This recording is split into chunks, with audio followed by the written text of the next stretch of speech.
Mesdames et messieurs, bonjour, et bienvenue à cette grande édition de la télévision rwandaise. Et tout de suite, les grands titres. Des importateurs et exportateurs de marchandises indiquent que l'accroissement des sociétés de transport international leur est très bénéfique. Les spécialistes du monde de la culture estiment qu'il faut renforcer davantage la culture du livre pour accélérer au développement du pays. L'Organisation internationale de la francophonie estime que chaque francophone devrait avoir accès à une éducation et une formation de qualité.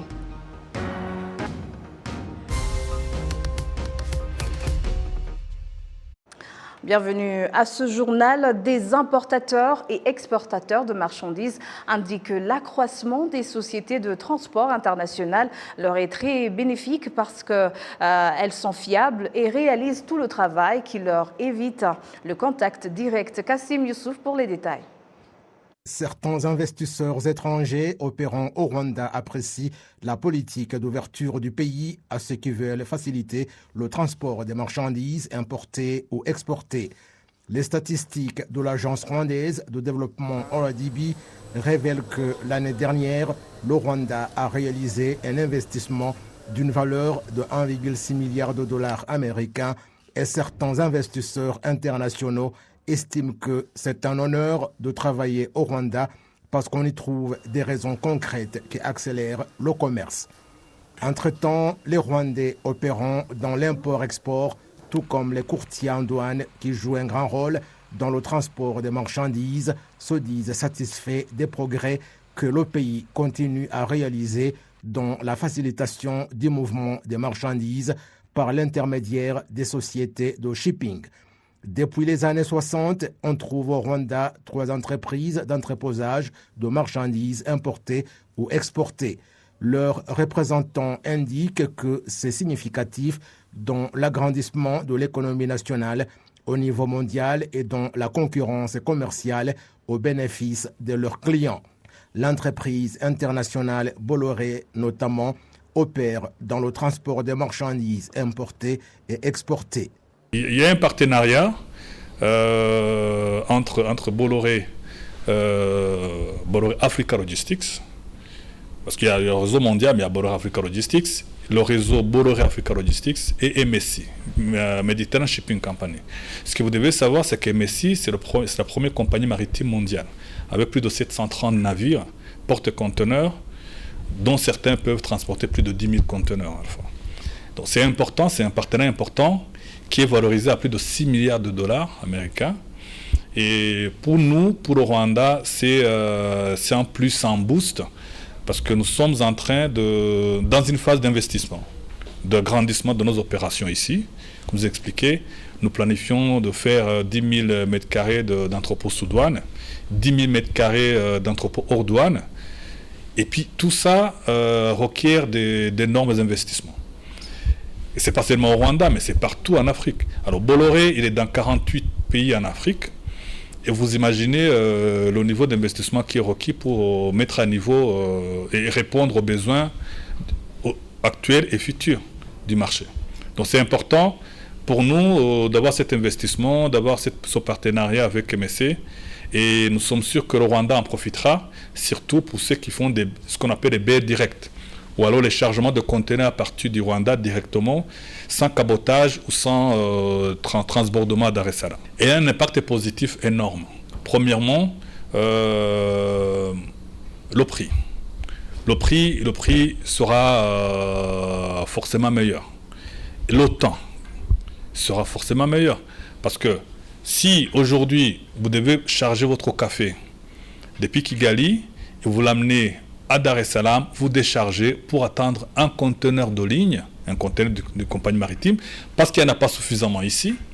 Si demain, vous avez suffisamment de stock de conteneurs ici, parce qu'il y a une compagnie maritime qui est en partenariat avec un grand opérateur logistique comme Bolloré, à ce moment-là, tout le café, tout le thé, tous les minéraux seront chargés directement dans les conteneurs de ligne à partir de Kigali, ne vont pas tarder à Dar es Salaam, donc vont quitter Kigali ou le Rwanda pour être chargés sur les bateaux à Dar es Salaam. Le coût et le temps vont s'améliorer. Ouais, nous sommes contents pour ce partenariat Bolloré-MSC et nous sommes sûrs que les clients vont en profiter. Si on est les premiers bénéficiaires de ce partenariat, nous vous garantissons que nous allons continuer à répondre à vos besoins et nous continuons à innover, à trouver des solutions à des problèmes et des challenges logistiques qui s'omettent à chaque fois. Et nous sommes prêts à répondre, nous sommes prêts à être leaders sur le marché. Nous continuons à être en avant-garde sur des solutions logistiques aussi bien au Rwanda qu'en Afrique et partout dans le monde. Fin 2022, la société de transport international Bolloré a signé des accords de partenariat avec la société de transport méditerranéen afin d'accélérer le commerce, notamment dans 48 pays d'Afrique, dont le Rwanda.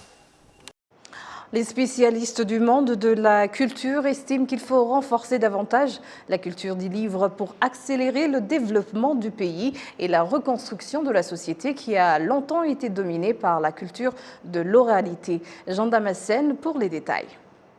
Avant de rencontrer le monde occidental, le Rwanda était dominé par la tradition orale. La communication traditionnelle se basait sur l'oralité qui pouvait s'accompagner des fois du son du tambour.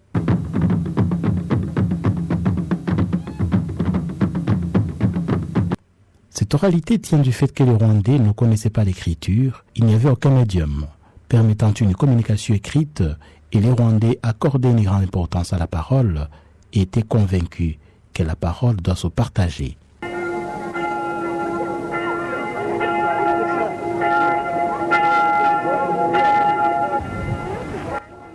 Dès 1900, les missionnaires européens s'introduisent au Rwanda. Avec cette arrivée, l'école moderne a été initiée. Les Rwandais ont vite répondu à cet appel et l'enseignement de type occidental a été rapidement répandu dans plusieurs coins du pays.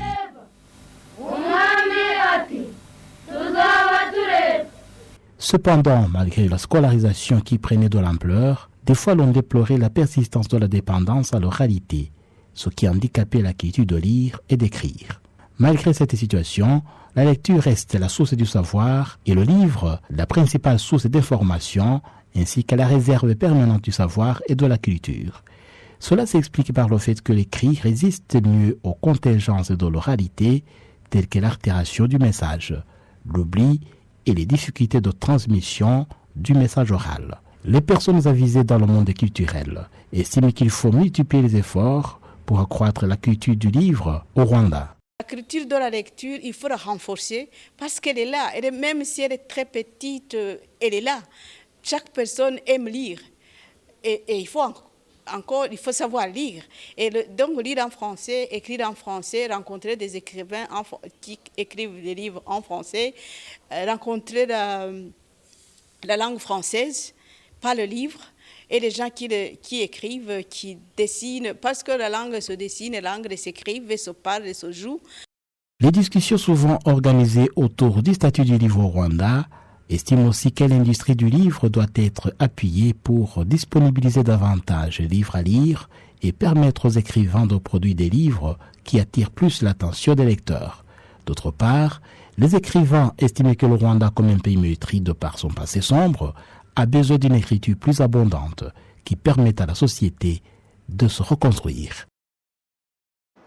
Justement, en parlant de livres, Le Monde célèbre ce 24 janvier la Journée internationale de l'éducation. Et pour cela, l'Organisation internationale de la francophonie estime que chaque francophone devrait avoir accès à une éducation et une formation de qualité pour vivre dignement. Jean Damascène, Manichim. L'Organisation internationale de la francophonie est convaincue que l'accès à l'enseignement primaire obligatoire et de qualité est une passerelle véritable vers le développement et l'emploi. C'est ainsi qu'en 2015, les chefs d'État et de gouvernement ont décidé de créer l'Institut de la francophonie pour l'éducation et la formation. En collaboration avec divers partenaires, l'OIF a développé des programmes et des initiatives qui structurent son action en matière d'éducation et de formation. Pour améliorer la qualité de l'éducation de base, l'OIF participe au renforcement des compétences des maîtres et des gestionnaires de l'éducation. Il assure par l'intermédiaire de multiples programmes des formations pour les enseignants, dont certaines à distance, à l'aide de nouvelles technologies et d'autres en présentiel, ainsi que des productions d'outils pédagogiques en fonction des différents contextes culturels, linguistiques des pays. Pour l'OIF, l'apprentissage d'un métier s'appuie sur le socle des savoirs acquis à l'école et sur les compétences professionnelles. L'OIF favorise le dialogue entre les États et les entreprises pour développer des programmes de formation professionnelle dans les secteurs porteurs pour l'emploi. Parmi les programmes mis en place pour accélérer l'éducation dans le monde francophone, l'OIF a initié celui de la mobilité des enseignants, qui consiste à envoyer des enseignants qui participent à l'enseignement-apprentissage du français dans divers pays. Le Rwanda figure parmi les pays qui ont bénéficié de ce programme dès le départ, et les pionniers de ce programme se félicitent de l'évolution remarquable chez la plupart des apprenants, notamment le centre de la motivation, qui est au plus haut niveau. Personnellement, je trouve que ce qui a beaucoup changé, c'est la motivation des élèves à apprendre le français. Quand on est arrivé, en fait, tout le monde trouvait que le français est difficile, c'est une langue difficile à apprendre. Moi, en tout cas, là où je suis vraiment très contente de tous mes élèves, c'est que aujourd'hui, je vois qu'avec les diverses activités qu'on a faites, ils sont motivés. Pour moi, le plus grand changement, c'est la motivation. Avant, c'était très difficile. Les élèves n'avaient pas vraiment envie d'apprendre le français. Aujourd'hui, il y a une vraie motivation dans l'apprentissage du français. Et moi, je trouve que ça, c'est déjà un joli succès. Et toujours au sujet de ce programme de mobilité des enseignants de l'Organisation internationale de la francophonie, nous savons bien que le Rwanda, en partenariat avec l'OIF, a déjà initié ce programme. Pour en parler, nous sommes rejoints par Léon Mugenzi, les chefs du département chargé du développement et de la gestion des enseignants au sein de l'organe rwandais de l'éducation de base. Bienvenue à vous, Léon. Merci beaucoup, Télévision Rwanda. Alors, le Rwanda figure parmi les pays qui ont bénéficié en premier du programme de mobilité des enseignants de l'OIF. Comment se présente ce programme aujourd'hui? Merci beaucoup pour la question. En fait, la République du Rwanda et l'OIF, l'Organisation internationale de la francophonie, ont décidé de mettre en œuvre le projet visant à renforcer les compétences linguistiques et professionnelles des enseignants et à contribuer à l'amélioration de l'apprentissage du français par les élèves du primaire et du secondaire en français, au moyen d'une mise en disposition, bien sûr, par l'OIF d'enseignants et formateurs, formatrices de français dans les écoles dans tout le pays. Alors, le programme de mobilité des enseignants au Rwanda a commencé en octobre 2020 et actuellement est à sa 3e année et on compte 50 enseignants volontaires en tout qui sont affectés dans les écoles de formation pédagogique qu'on appelle TTC, ainsi que les écoles publiques dans tous les districts du Rwanda. D'accord. Alors, comment appréciez-vous la contribution de ces enseignants à l'apprentissage du français? Oui, en fait, les enseignants volontaires ont commencé par se familiariser des défis dans l'enseignement-apprentissage du français dans nos écoles respectives. Et ils ont réalisé qu'on a encore un pas à faire pour nos enseignants respectifs. En ce qui concerne leur contribution, ils ont mis en place l'environnement francophone et les clubs francophones, là où les enseignants font des activités avec leurs apprenants, comme les théâtres en français, les chansons en français, les poèmes, etc. D'accord. Maintenant que le français, je dirais, est enseigné à tous les niveaux depuis l'école primaire, n'y a-t-il pas une carence d'enseignants de français et que faites-vous pour renforcer justement davantage leurs capacités? Oui, merci pour la question. Les enseignants que le REB recrute ont déjà un contexte de français, mais justement, ils ont besoin d'avoir les formations avec les programmes qui ont été adaptés pour les 4 périodes ajoutées au niveau du primaire. Le REB maintenant va continuer à accompagner les enseignants par le programme soutenu par l'Agence française de développement avec le plan national de renforcement de l'enseignement et l'apprentissage du français au Rwanda, ainsi que le OIF en passant par les enseignants volontaires. En fait, nous pensons que avec ce programme aussi, nos enseignants seront renforcés, leurs capacités seront renforcées. Léon Mugenzi, merci beaucoup de votre intervention. Je rappelle que vous êtes chef du département chargé du développement et de la gestion des enseignants au sein de l'organe rwandais de l'éducation de base. Merci beaucoup. Merci aussi. Le secrétariat général de la communauté des États d'Afrique de l'Est indique que la stabilité de la région sera parmi les principales priorités de l'organisation sous-régionale tout au long de cette année 2023. Indication faite à l'occasion d'une retraite des agents de la communauté est-africaine à Nairobi au Kenya. Les détails. Le secrétaire général de l'organisation sous-régionale, Dr Peter Matuki, est d'avis que l'expansion de la communauté des États d'Afrique de l'Est est un avantage, mais qui invite aussi les pays membres à affronter les défis du moment, une priorité fixée par l'organisation en 2023.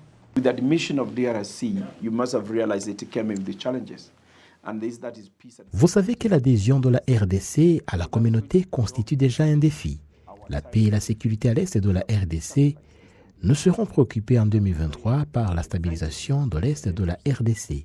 Je suis heureux de vous dire que les chefs d'État de la région sont résolus à en finir avec leurs problèmes. La raison est que nous ne pouvons pas faire des affaires dans une région non sécurisée. C'est pourquoi la paix et la sécurité constituera notre priorité en 2023.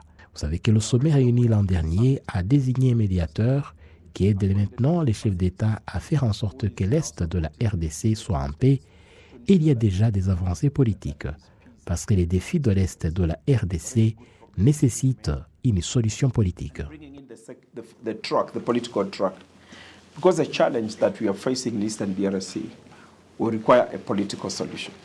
Le docteur Matuki a également fait savoir que la communauté compte s'élargir davantage afin de gagner plus de marchés et d'opportunités de développement pour la population des États membres, avec une probable prochaine adhésion de la Somalie.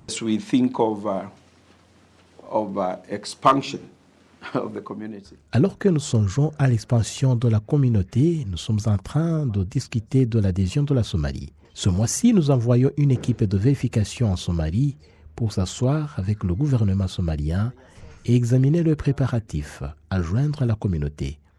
La demande a déjà été reçue, le gouvernement somalien l'a déjà soumise à Arusha et nous allons envoyer une équipe de vérification à Mogadiscio pour s'enquérir de l'état des préparatifs. C'est une autre priorité en 2023. Selon toujours le secrétaire général, la communauté des États d'Afrique de l'Est envisage aussi dans ses priorités de doter l'organisation sous-régionale d'une autonomie alimentaire basée du développement durable dans les États membres. So that the goods that come from out of East Africa, we protect our own production. We make sure that the goods that are... Nous devons encourager nos populations à produire pour que les biens qui viennent de l'extérieur de la communauté trouvent déjà nos produits protégés et nous devenons ainsi compétitifs aux produits étrangers. C'est pourquoi nous encourageons nos citoyens à produire plus, que ce soit dans les industries ou autres fermes, non seulement pour être compétitifs, mais aussi pour profiter de ce marché que nous avons créé. Certains défis que nous affrontons liés à la flambée des prix sont dus surtout à la crise russo-ukrainienne, parce que nous avons été trop dépendants de l'extérieur. Nous disons maintenant que nous élargissons la communauté géographiquement. Nous avons maintenant 4,8 millions de kilomètres carrés. Comment ne pas profiter de cet espace, cultiver plus et produire assez de vivres pour avoir la sécurité alimentaire en Afrique de l'Est? Et c'est possible. Why then can we take advantage of this mass land? We do enough agriculture to produce enough food so that we become food secure within East Africa. And it is possible. Composée de 7 pays membres aujourd'hui, la communauté des États d'Afrique de l'Est compte actuellement une population de plus de 280 millions d'habitants vivant sur une superficie de plus de 4,8 millions de kilomètres carrés. Le produit intérieur brut global pour toute la communauté est estimé à plus de 305 milliards de dollars américains. L'été Olive, télévision rwandaise. Alors, justement, en parlant de culture, comme nous le disions tout à l'heure, le festival organisé sous le thème « Art comme outil pour l'humanité », c'est-à-dire le rôle de l'art et de la culture pour la promotion de la paix, la cohésion sociale et le développement durable. Nous sommes rejoints sur notre plateau avec Yannick Niyonzima. Bienvenue sur notre plateau. Merci beaucoup, Michel. Alors, vous êtes, je dirais, le président, on dit président? Enfin, directeur. Ok, vous êtes directeur de ITK Youth Organization. Ouais. Parlez-nous un peu d'abord de cette organisation. Enfin, ITK Youth Organization, c'est une organisation orientée vers le renforcement des capacités des jeunes à travers les projets éducatifs, sociaux, économiques, artistiques, sportifs, pour découvrir, développer le potentiel des jeunes pour la création d'une société pacifique. D'accord. Ouais. Alors, en revenant sur je dirais cet événement que vous avez fait sous le thème de l'art comme outil pour l'humanité, quel est l'objectif de cet événement?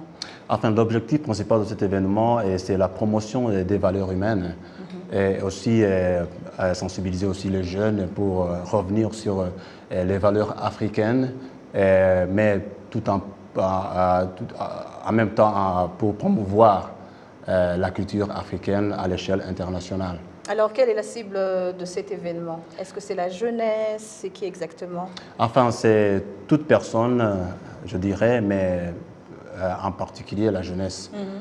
Parce que nous croyons que la jeunesse, c'est le pilier, c'est la fondation de la nation, la jeunesse a une force vitale pour le développement de la nation et du continent en particulier. Y aura-t-il, je dirais, des activités avant qu'on parle de la date où il y aura cet événement? Oui, il y aura des activités, tout en rappelant que les activités déjà commencent demain, parce que c'est dans le contexte de la célébration du Journée mondiale de la culture africaine et afrodescendante, et qui est célébrée chaque année le 24 janvier. Donc c'est aujourd'hui, donc ça tombe bien. Alors c'est dans ce contexte-là, donc il y aura des ateliers pour débattre sur ce thème, l'art comme outil pour l'humanité. Donc il y aura beaucoup plus de débats, de discussions pour revenir sur l'histoire de l'Afrique, sur les artistes africains en particulier. Justement, en parlant de culture africaine, on entend par là pas juste le Rwanda. Y aura-t-il d'autres pays à cet événement? Oui, il y aura la diversité, il y aura la culture rwandaise, bien sûr, mais il y aura aussi d'autres pays comme le Burundi, comme la culture kenyane, comme la culture congolaise, donc il y aura toute la diversité. Alors, quel est le message, je dirais, primordial que vous voulez faire passer pendant cet événement qui va se passer vendredi? Oui, le message, ce n'est que sensibiliser les jeunes à aimer leur culture et aussi à utiliser l'art comme outil pour l'humanité. Donc, c'est quoi l'art et quel est le rôle de l'art pour le développement, pour la promotion de la paix, pour la promotion de l'humanité, de la cohésion sociale. Donc, c'est ça le message que nous avons dans cet événement. C'est le premier événement, premier festival que vous allez faire ici au Rwanda. Qu'est-ce que vous vous attendez à quoi exactement lors de cet événement pour clôturer? Enfin, nous attendions à beaucoup de gens donc il y aura beaucoup à apprendre, beaucoup à partager. Alors, nous espérons qu'il y aura beaucoup de monde qui vont venir aussi, qu'on puisse partager à travers la communication artistique et culturelle. D'accord. Alors, je vous remercie, Yannick Niyonzima. Je rappelle que vous êtes directeur de l'organisation ITK Youth Organization. Merci Je vous remercie. Merci beaucoup, Michel, et à la BA. Avant de clôturer, ce sera en français, en Kinyarwanda, en anglais? Enfin, c'est en Kinyarwanda, en anglais, donc c'est toute la diversité parce qu'il y aura beaucoup de nationalités, donc il faut échanger. Oui. Ok, merci beaucoup. Merci beaucoup, Michel. Alors qu'on s'approche de plus en plus du début de la grande fête du vélo au Rwanda, la direction du Tour du Rwanda se félicite de la participation confirmée du quadruple champion du Tour de France, Chris Froome, à l'édition 2023 du Tour du Rwanda. Jean Damascène, Manichungé pour les détails. Cette grande fête du cyclisme au pays des Mille Collines va se dérouler du 19 au 26 février prochain, avec une participation confirmée des grands coureurs de renommée internationale, comme le Britannique Chris Froome qui va rouler pour Israel Premier Tech, l'une des équipes qui ont confirmé leur participation à la course de cette année. Que représente une telle figure au Tour du Rwanda? Élément de réponse avec le directeur général du Tour du Rwanda. C'est une marque de confiance très importante pour nous. Comme j'avais dit tout à l'heure, où je remercie encore Chris Froome d'abord et puis également l'équipe Israel Premier Tech pour avoir accédé à notre demande. Donc c'est très important de recevoir un grand coureur comme Chris Froome, en plus un Africain, ce qui est important pour nous parce que malgré tout il est africain. Je pense que c'est d'abord ça nous légitimise encore plus en tant que Tour du Rwanda, étant la plus grande, on va dire, course sur le continent africain. Donc c'est très important pour nous d'être légitimisés également d'une façon ou d'une autre. Ça ne veut pas dire qu'on n'était pas légitime jusque-là, mais ça c'est un plus. Comme on dit, c'est la cerise sur le gâteau.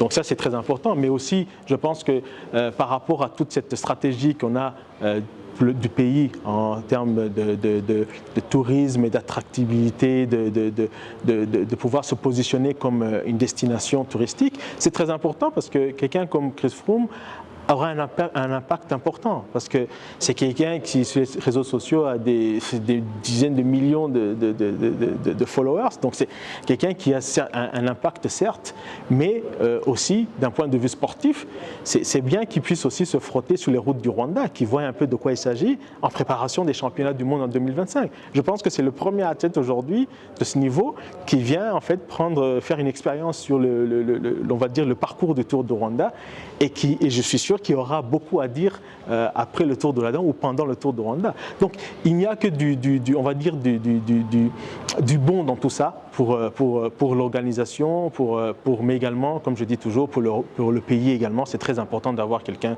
du calibre de Chris Froome sur le Tour du Rwanda. Et à lui d'ajouter que les coureurs rwandais profiteront de cette édition pour beaucoup apprendre et pourquoi pas chercher à s'imposer. Je pense que c'est d'abord le mental, c'est ça qui est plus important. Je pense que ce qui est important, c'est que nos coureurs d'abord aient un mental de fer. Chris Froome, c'est sûr qu'il apporte un peu de peps sur on va dire, sur la course, mais à la fin de la journée, c'est un jeu collectif. Donc, nos coureurs peuvent aspirer battre Chris Froome. Je pense qu'on a eu dans le passé, vous avez vu, on a eu dans les précédents Tours du Rwanda, on avait de grosses équipes, on avait de très grands coureurs. Mais on a failli même remporter, je pense en 2020, si je ne me trompe, il y avait le jeune Moïse qui a failli remporter. Et pourtant, il faisait face à des monstres de coureurs et d'équipes. Donc, le plus important pour nous, je pense qu'il est important d'avoir un mental de fer et aussi avoir une confiance en soi et se dire que oui, que ce soit Chris Froome ou pas, pourquoi pas, on peut bien gagner également le Tour du Rwanda. Mais il faut rester également réaliste. On a encore un long chemin à faire, mais ça ne dit pas que c'est impossible. C'est ce qui est important, ce n'est pas impossible. Né au Kenya, Chris Froome s'est imposé comme un coureur chevronné de classe mondiale qui a connu un succès rapide, remportant toutes les courses cyclistes mondiales possibles, y compris le Tour de France, le Giro d'Italia et le Tour d'Espagne.